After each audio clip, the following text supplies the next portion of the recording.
of Oz just this past weekend. I just got here yesterday, so I'm just helping them out as a volunteer to set up this awesome display that we have going on, just to show that Wall Street's a mainstream thing. It's not just a bunch of hippies in a park.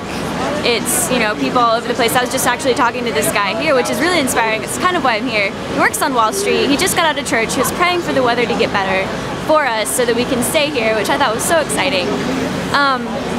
So I guess I'm here to just kind of check out what Occupy New York, the original Zuccotti Park, is like, and to support them in any way I can, because they really inspired me and inspired so many other people to set up Occupies in their own cities.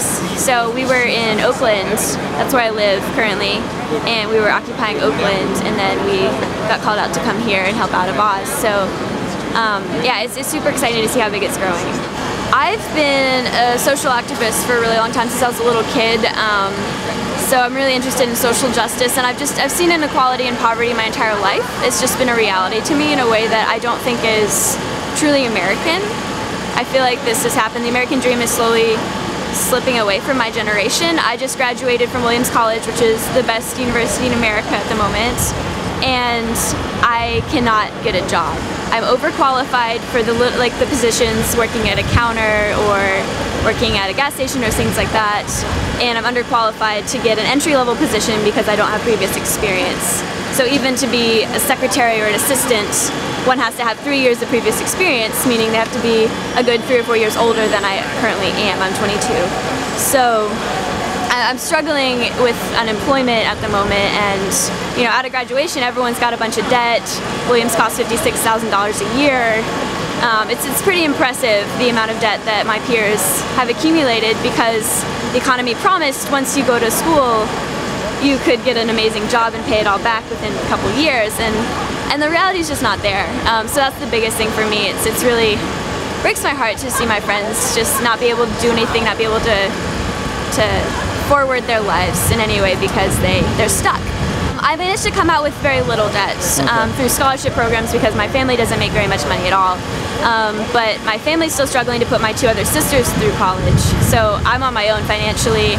You know, I've got $500 to my name right now. I think it's really interesting because I started realizing how big this was getting, because every single post on my newsfeed on Facebook was Occupy Wall Street, whether it was a photo or some people that had a cool sign, or somebody just posting, I'm heading up there, I'm going to New York, I'm going to Occupy wherever.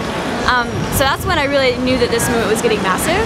I don't really use a lot of other social media sites, but obviously looking at news online, New York Times, Huffington Post, whatever, Daily Kos, everybody's got a page up about it at all times.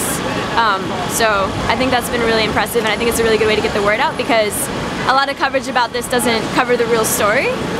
It kind of covers the, you know, the funny looking people that are just out here to get their photo taken and are just like, oh, there's a protest, let's flock here, no matter what the actual cause is, rather than, you know, focusing on the people that really have some true grievances, like some really, really big problems and big issues that they need to have resolved, and they feel like their government and Wall Street is not helping them to do that in any way.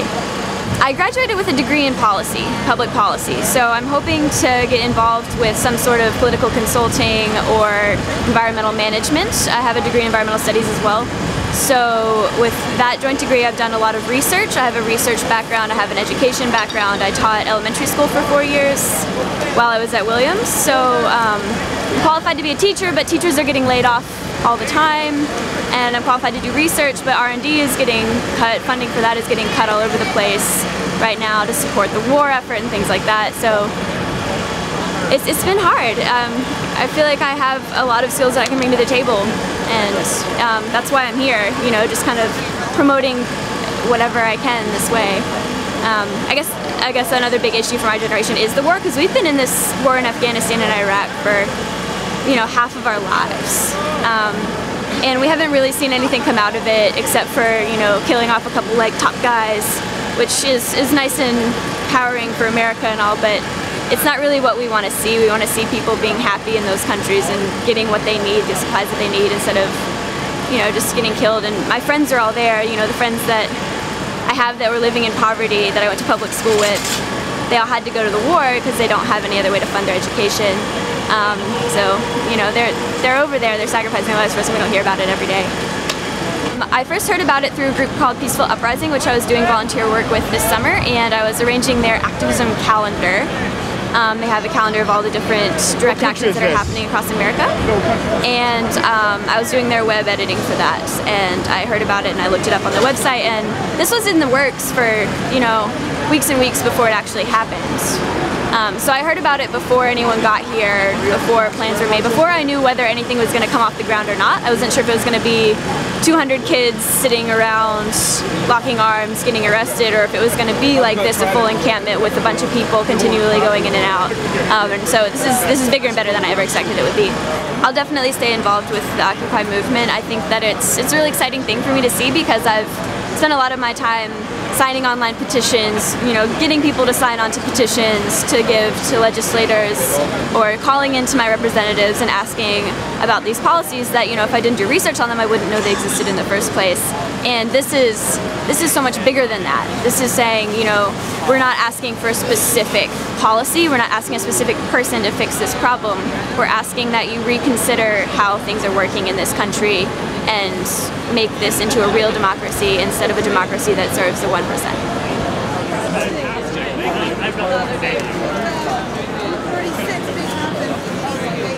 Okay.